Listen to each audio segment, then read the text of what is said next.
아멘. 하나님 말씀 함께 봅니다. 요한복음 11장 39절에서 44절 말씀입니다. 요한복음 11장 39절에서 44절 말씀.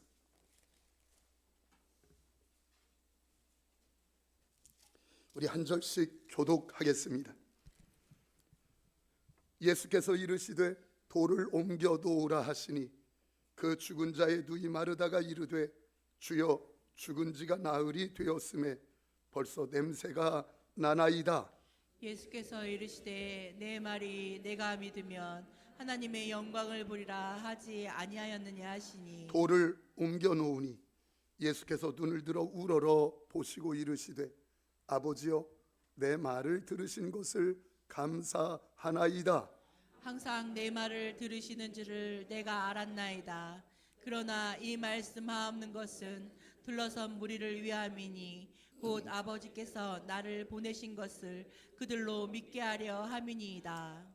이 말씀을 하시고 큰 소리로 나사로야 나오라 부르시니 죽은 자가 수죽을 배로 동인 채로 나오는데 그 얼굴은 수건에 쌓였더라. 예수께서 이르시되 풀어놓아 다니게 하라 하시니라. 아멘. 하시니라. 아멘. 여러분 금식해 보셨습니까? 아마 금식을 긴 나날 동안 하신 분들은 아실 겁니다. 3일 4일 지나면 제일 먹고 싶은 게 라면입니다. 라면. 그 막 꼬들꼬들한 라면. 이제 일주일쯤 되면 라면도 필요 없습니다. 오리온도 좋고 롯데도 좋고 초코파이 하나면 그냥 됩니다. 얼마나 좋은지 몰라요. 시간이 흘러서 한 10일 되면 속이 뒤틀리기 시작합니다. 그리고 그게 아픔이 돼서 어떻게 이 뒤틀린 속 너무 힘들어요. 뒤틀리면 아픔이 크기 때문에 금식을 멈추는 것이 상식입니다. 그런데 그때 상식에 따라 멈추면 그 다음에 준비해 놓으신 그 다음에 하나님의 경험은 없습니다. 그런데 내가 그까짓 거 속 버리면 버리지, 죽으면 죽지 하고 하나님을 붙잡고 딱 고비를 넘기면 그 다음에 준비해 놓으신 하나님의 역사와 그 하나님을 경험하게 됩니다. 상식을 뛰어넘는 순종, 상식을 뛰어넘는 영성이 저와 여러분들의 인생을 변화시키고 반전을 이룬다는 것이에요. 예수님이 마르다와 함께 무덤 앞에 서셨습니다. 여러분, 이 무덤은 더 이상 아무 소망도 아무 기회도 이제 없는 곳입니다. 어떤 기대할 것도 없는 곳, 죽으면 끝이다, 우리가 그렇게 말하지 않습니까? 이건 상식입니다. 그런데 예수님께서 돌을 옮겨 놓으라 그랬더니 마르다가 39절에 이렇게 말씀합니다.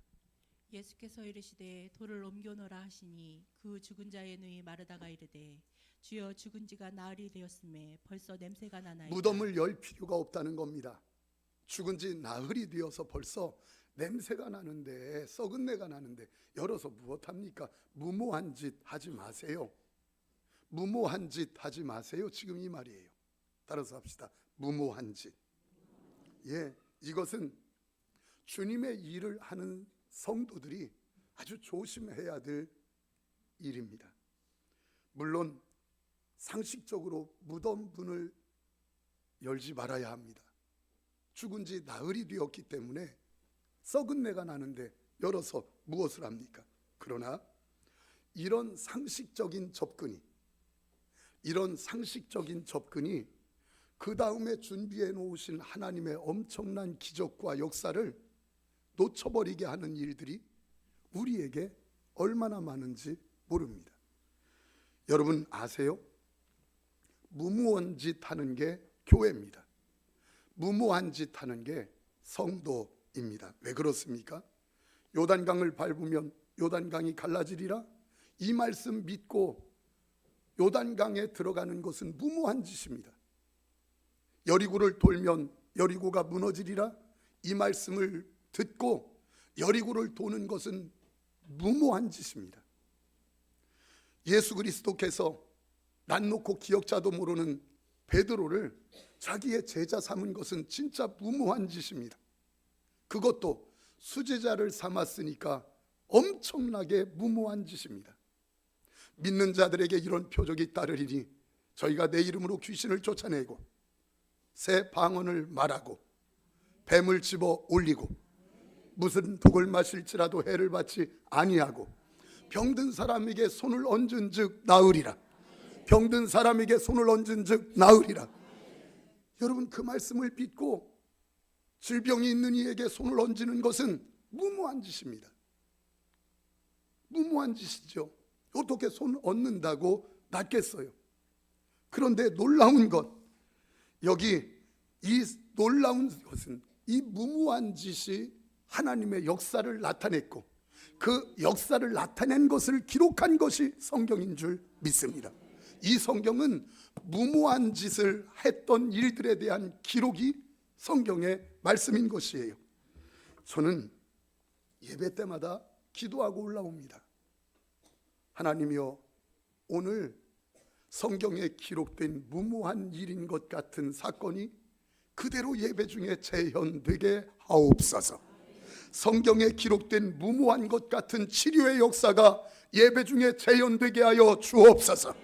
성경에 기록된 무모한 것 같은 길을 여시고 문제를 해결하시는 역사가 예배 중에 재현되게 하여 주옵소서.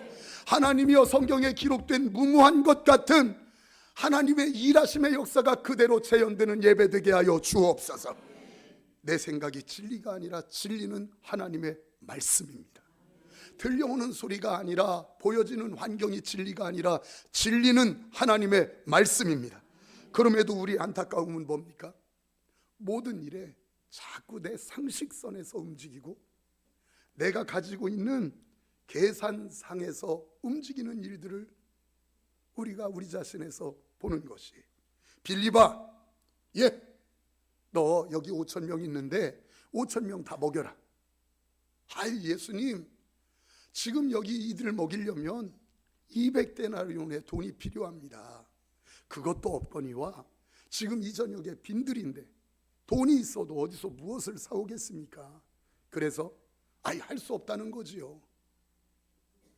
사랑하는 성도님들, 주님은 돈이 없는 것도 아셨습니다. 주님은 빈들이고 저녁이고 가게가 없는 것도 알았습니다. 그러나 주님은 빌립에게 계산이나 상식을 요구하셨던 것이 아니에요. 빌립이나 상식을 원했던 것이 아니라 빌립에게 기적을 보여주고 싶어서, 기적을 경험해주고 싶어서, 기적의 역사를 맛보게 해주고 싶어서 상식을 뛰어넘는 믿음을 요구하셨고 상식을 뛰어넘는 순종을 요구하셨던 것입니다. 여기서 주님이 주시는 아주 중요한 신앙 원리 우리가 꼭 알아야 돼요.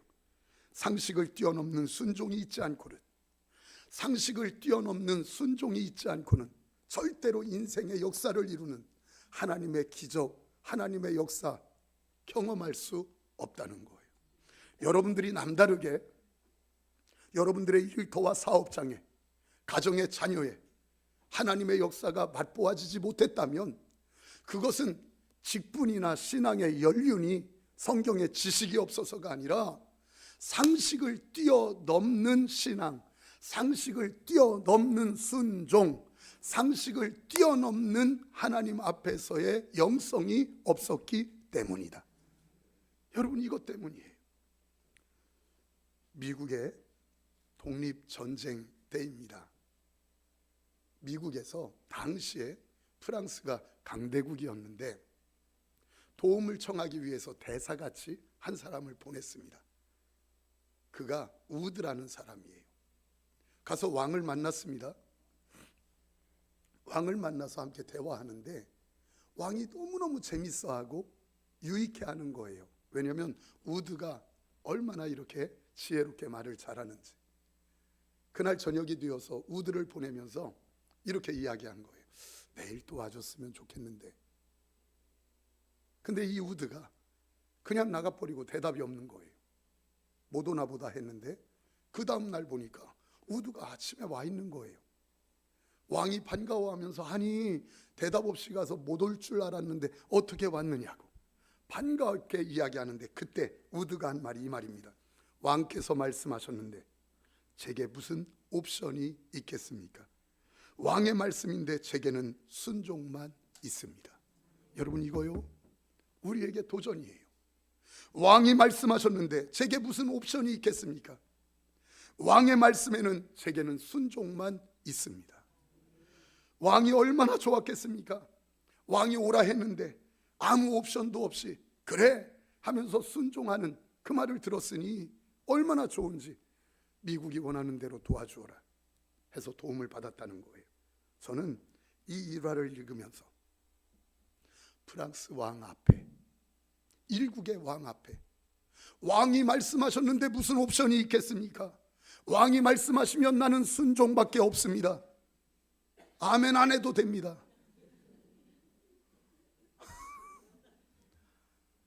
똑같이 해볼게요. 에이 자존심이 있지. 생각해 보세요. 왕의 말씀에는 일국의 왕에게도 그렇게 그럼 우리 하나님은 전능하사 천지를 만드신 하늘의 하나님이신데 그 하나님 앞에 하나님 무슨 옵션이 있겠습니까? 하나님이 말씀하시면 내게는 순종밖에 없습니다. 여러분 좀 이런 마음이 좀 언제쯤 들까? 우리에게 만왕의 왕 되신 하늘에 전능하신 하나님이신데 하나님이 내게 말씀하시는데 무슨 옵션을 걸겠습니까? 왕이 말씀하시면 내게 순종밖에 없습니다. 이렇게 말할 수 있다면 얼마나 좋을까? 그런데요 우리는 건방지게 주님 앞에 옵션을 걸어요. 여건이 되면요, 환경이 되면요, 피곤하지 않으면요, 시간이 되면요, 여력이 되면요, 하나님을 동양 거두는 거짓 취급할 때가 얼마나 많은지 몰라요. 시간이 되면 할게요. 여건이 되면 하지요. 때가 되면요, 피곤하지 않으면 할게요. 전능하사 천지를 만드신 만왕의 왕이신데 내 생사화복을 쥐고 계시고 우리 가정을 쥐고 계신 하나님이신데 무슨 옵션이 있어요? 하나님이 말씀하시면 내게는 아멘밖에 없습니다. 하나님이 말씀하시면 내게는 순종밖에 없습니다. 여러분 지금도 교회에서요 하나님은 인재를 찾고 계십니다. 이 인재는 배경이 좋은 사람, 이 인재는 탁월한 자, 스펙을 가지고 있는 사람, 아니면 금수저 이런 사람이 아닙니다. 역대하 16장 9절은 우리에게 이렇게 말씀합니다. 여호와의 눈은 온 땅을 두루 감찰하사 진실로 자기에게 향하는 자들을 위하여 능력을 베푸시나니 전심으로 자기에게 향하는 자에게 무엇을 베푸시나니? 능력을 베푸시나니. 여기 전심으로 향한다는 말은 옵션 없이 아멘 내가 그렇게 하겠습니다, 명령이 떨어지면 아멘 하고 움직이는 자, 전심으로 향하는 자. 여호와의 눈은 온 땅을 두루 감찰하사 사람을 찾고 있대요. 누구를? 옵션 걸지 않고 아멘 하는 사람, 그에게 능력을 베푸신대요. 하나님 앞에 쓰임받은 사람들을 봐보십시오. 보면 세상 사람들만큼 그렇게 똑똑하진 못해요. 세상 사람들이 가진 것만큼 그렇게 갖고 있지도 못하고 세상 사람들이 배운 것만큼 배우지도 못했고 준비도 좀 덜 떨어진 사람처럼 덜 된 것처럼 보여요. 그런데요 그들에게 하나 아주 확실한 하나가 있습니다. 하나님의 역사를 맛본 사람들의 확실한 하나는 뭔 줄 아십니까? 하나님이 말씀이면 나는 순종하리라. 하나님의 말씀이면 나는 순종하리라. 좀 부족해 보여도 하나님께서 시대적으로 쓰셨던 사람들의 모습, 누구만큼 배웠거나 가졌기 때문이 아니라 하나님의 말씀이면 나는 무조건 순종하리라. 이 사람을 사용하더라 이 말이에요. 여러분 여쭙겠습니다. 신앙생활 오래 한 분들, 여러분 한번 대답해 보십시오. 여러분들은 상식을 뛰어넘는 순종은 해보셨습니까? 여러분은 상식을 뛰어넘는 헌신은 해보셨습니까? 여러분의 계산을 뛰어넘는 용서는 해보셨습니까? 여러분의 상식을 뛰어넘는 사랑은 해보셨습니까? 여러분은 여러분의 상식을 뛰어넘는 품어줌은 있으셨습니까? 요한복음 11장 40절에 이렇게 말씀하셔요. 예수께서 이르시되 내 말이 내가 믿으면 하나님의 영광을 내 보리라. 말이 내가 믿으면 하나님의 영광을 보리라. 이 말은 뭐냐면, 내가 믿으면 이라는 말은 상식을 뛰어넘으면 하나님의 영광을 보리라. 내가 믿으면 하나님의 영광을 보리라. 이 말씀이 25년도 우리 교회 표어예요. 따라서 합시다. 내가 믿으면 하나님의 영광을 보리라. 상식을 뛰어넘는 신앙이 되면, 내 계산을 뛰어넘는 신앙이 되면 이 말이에요. 누가복음 5장에 보십시오. 베드로가 나옵니다. 어려서부터 어부로 잔뼈가 굵은 베테랑 어부예요. 이게 베드로예요. 그런데 베테랑 어부가 밤새도록 그물질을 했는데 아무것도 못 잡았어요. 그물을 아침에 다 씻어놨어요. 근데 이상한 소리가 들립니다. 깊은 데로 가서 그물 내려라. 여러분, 이 어부 베드로는 그렇게 조상 때부터 어부이기 때문에 어디에 낮에는 고기가 있는지 알아요. 낮에는 가에 플랑크톤이 있는 곳에 고기들이 모여 있는 거 알아요. 근데 깊은 데로 가래요. 그리고 그물도 다 씻어놨어요. 그리고 자기 지식으로, 경험으로, 환경으로 보아도 지금은 그물 던질 때가 아니에요. 자기 상식으로 보면 절대로 지금 그물을 던지는 깊은 곳으로 갈 때가 아닌 거예요. 근데요, 베드로가 하는 말이 뭡니까? 그러나 내 상식 말고 주님 말씀하시니 그 말씀에 순종하여 그물을 내리리이다. 그물을 내리리이다. 그물을 내리리이다. 그때 와! 감당할 수 없는 그물이 찢어질 만큼 하나님의 기적을 목도한 줄 믿습니다. 하나님의 기적만 본 것이 아니라 베드로의 인생에 완전한 반전이 일어난 거예요. 완전히 뒤집어진 것이에요. 모난 인생, 어부로 그저 비린내 나는 것이나 쫓아다녔던 인생이 이제는 하나님의 복음을 위하여서 시대적으로 쓰임받는, 유대를 복음화시키고 이스라엘을 변화시키는, 뒤집어 놓는 하나님의 사람으로 쓰임받더라 이 말이에요. 그 인생이 뒤집어졌어요. 사랑하는 성도님들, 여러분들의 인생에 반전이 있기를 원하십니까? 여러분들의 가정에 뒤집어지기를 원하십니까? 하나님이 이대로 안 돼요. 우리 가정, 우리 자녀 이대로 안 돼요. 반전이 있기를 원합니다. 뒤집어지기를 원합니다. 그것은 상식을 뛰어넘는 순종이 있을 때, 내 계산을 뛰어넘는 순종이 있을 때예요. 늘 계산에 갇혀서, 늘 내 상식에 갇혀서 상식선의 믿음의 삶을 사는 것이에요. 완전히 인생의 터닝 포인트가 있었더라. 베드로가 한번 순종했던 그 일 때문에 상식을 뛰어넘는 순종 하나가, 이게 없으니까 맨날 맹숭 신앙생활하는 거예요. 가정에서 맹숭 신앙생활하는 거예요. 자녀들 앞에서 맹숭 신앙생활하는 거예요. 직장에서 뜨겁든지 차든지 해야 되는데 맹숭 신앙생활하는 것이에요. 잘 들으셔야 합니다. 기적이 뭡니까? 상식을 뛰어넘는 역사가 기적입니다. 기적은 상식을 뛰어넘는 역사가 기적입니다. 그런데 늘 상식선에서 신앙생활하니까 그 상식을 뛰어넘는 기적의 역사를 내가 끌어당겨 누리지 못하는 것이에요. 내가 끌어당겨서 누리지 못하는 거예요.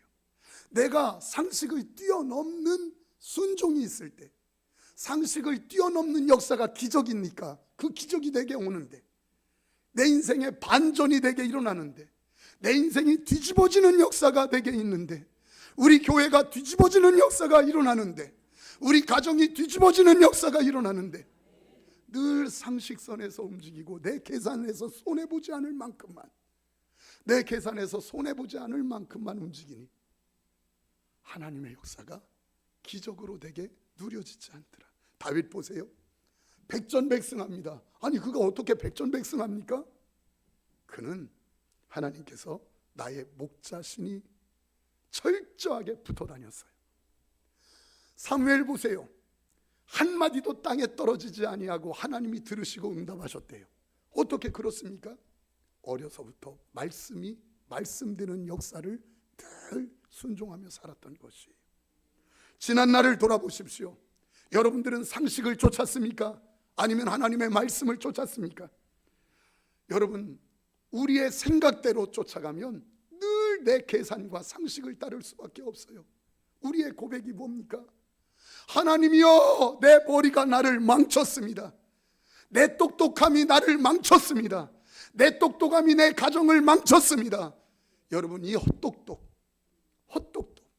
내가 똑똑한 줄 알고 내 생각 가지고 움직였는데 보니까 똑똑이 헛똑똑이었어요. 하나님, 내 머리가 나를 망쳤습니다. 내 머리가 내 자녀를 망쳤습니다. 내 머리가 내 자녀를 망쳤습니다. 말씀이 오면 딱 움직여 보세요. 말씀이 오면 내가 아멘 안 할 줄 알았어. 다 말씀이 오면 딱 움직여 보세요. 말씀이 오면, 감동이 오면 딱 움직여 보세요. 다니엘 보세요. 언제부터 인생이 확 변한 줄 아십니까? 기도 안 했습니까? 그가 하나님 몰랐습니까? 예배 안 드렸습니까? 다 했는데 변화가 안 됐어요. 근데 언제부터 변화된 줄 아십니까? 딱 뜻을 정하여 행동으로 옮겨질 때부터 그 인생이 뒤집어진 줄 믿습니다. 오늘 이 예배가 저와 여러분들의 인생을 뒤집어 놓는 출발이 되기를 축원합니다. 다니엘의 기적 그때 시작되더라 이 말이에요. 성도님들, 한 가지 묻겠습니다. 여러분들 왜 순종하지 못합니까? 가만히 생각을 해봤어요. 그 순종하지 못하는 이유, 왜 상식선에서만 머무는가? 그 순종하지 못하는 이유는 바로 내일 때문이에요. 내일. 오늘의 순종이 왜 없는가? 내일의 염려 때문에. 내일의 염려 때문에 오늘 순종 못하는 거. 내가 이거 하나님이 자꾸 누구 주라고 하는데 이거 주면 나는 뭐 먹고 살지? 하나님께 자꾸 헌신하라고 하는데 내가 그렇게 시간을 드리면 나는 그럼 어떻게 살지? 하나님이 이거 드리라고 하는데 내가 이거 드리면 나는 그럼 앞으로 뭐 먹고 살지? 내일의 염려 때문에 오늘 순종 못하는 것이에요. 이 아픔이에요. 제가 전도사로 있던 부교육자로 있을 때입니다. 토요일 날 학생들이 이제 전도하고 학교가 토요일 날 일찍 끝나니까 가서 전도를 막 했는데 열매가 없어요. 이제 학생부 예배 4시니까 4시에 드리기 위해서 교회로 이렇게 터덜터덜 가는 겁니다. 가다가 보니까 구두가 입을 벌리고 있어요. 조금. 그러니까 구두가 다 닳고 이렇게 입을 벌리고 있는 거예요. 하나님, 열매도 없는데 구두가 입을 벌리고 있고 하나님 어떻게 해요? 그러면서 이제 와서 예배를 드렸어요. 그 다음 날이 주일 아닙니까? 주일 예배를 드리고 찬양 인도를 제가 하니까 이제 저녁 찬양 인도를 위해서 준비를 하는데 어떤 분이 이렇게 오더니 참 뭐 주는 분은 다 예쁜 분들이요. 봉투 하나를 주셔요. 제가 지금 달라는 건 아니요. 또 주면 잘 받아. 그런데 봉투 하나를 주셔요. 그래서 이제 넣고 예배를 마쳤어요. 저 마치고 나서 이렇게 열어봤더니 그게 뭐냐면 에스콰이어. 너무너무 좋은 겁니다. 뭐 아멘. 근데 이게 아멘 할 일은 아닌 게, 아니 그걸 이렇게 보고 얼마나 고마워요. 하나님 감사해요. 그때는 그 구두 티켓도 많았는데 왜 요즘은 없어요? 달라는 건 아니지만 여튼 그런데 하나님 고마워요 하고 기도하고 있는데 사무실 문 여는 소리가 들려요. 그래서 제가 얼른 책상 서랍에 넣고 다리를 닫았어요. 그 사무실. 왜냐하면 뺏길까 봐.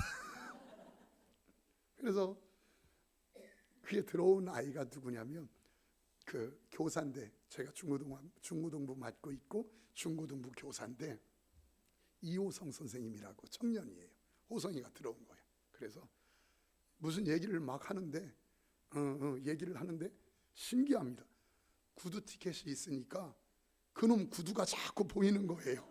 아니 구두 티켓을 갖고 있으니까 자꾸 보이는 거예요. 그래서 보기 싫은데 감동이 올까 봐 봤더니 그놈은 더 떨어졌어. 그때부터 씨름이 시작되는 거예요. 제 안에서. 성령 하나님께서는 전도사는 네가 전도사 아니냐? 예, 맞아요. 너 티켓 있지? 있어요. 너 그거 저 구두 보이지 않니? 하나님, 난 어떡해요? 나는 어떡하라고요? 이거 나요. 지금 내일 학교 가야 돼요. 그런데 구두 뜯어졌잖아요. 지금 이거 어떡해요? 계속 싸우는데 그놈은 가지도 않고 빨리 갔으면 좋겠는데 계속 얘기하는데 영혼 없는 대답 있죠. 이렇게 뭐 하면, 왜냐하면 구두 티켓과 싸우느라고 말을 해도 무슨 말인지 잘 들리지도 않을 뿐더러 영혼 없이 빨리 갔으면 좋겠다. 그런데 그놈이 이렇게 말을 해요. 전도사님 어디 아프세요? 왜냐하면 말하는 게 영 이상하니까. 그래서 여러 가지고 옛다 이거 가져 그랬더니 그놈이 봤더니 열어요. 와, 내가 하나님 앞에 구두 달라고 기도했는데. 제가 그래서 네 기도가 내 기도보다 더 세다야. 졌어. 그리고 나서 수요일이에요. 저녁인데 그때 이렇게 예배드리러 갔는데 어떤 분이 제 가방에 봉투를 넣었대요. 그래서 이제 예배 끝나고 봤죠. 그랬더니 금강 2장. 뭐요? 그런데 제가 지금 이 얘기는 구두 티켓 하나 심으면 2개 얻더라. 이런 얘기는 아니요. 또 그렇기도 하지. 근데 진짜는 저와 여러분들에게 있어서 내일의 염려 때문에 오늘 순종하지 못해요. 자꾸 내일의 염려 때문에 오늘 순종하는 일을 더디게 하고, 또 하나는 상식선에서 늘 움직여요. 상식을 뛰어넘는 신앙이 될 때, 상식을 뛰어넘는 순종이 될 때, 그때 하나님이 일하셔요. 우리 하나님이 일하시네, 주가 일하시네. 우리 함께 찬양합시다.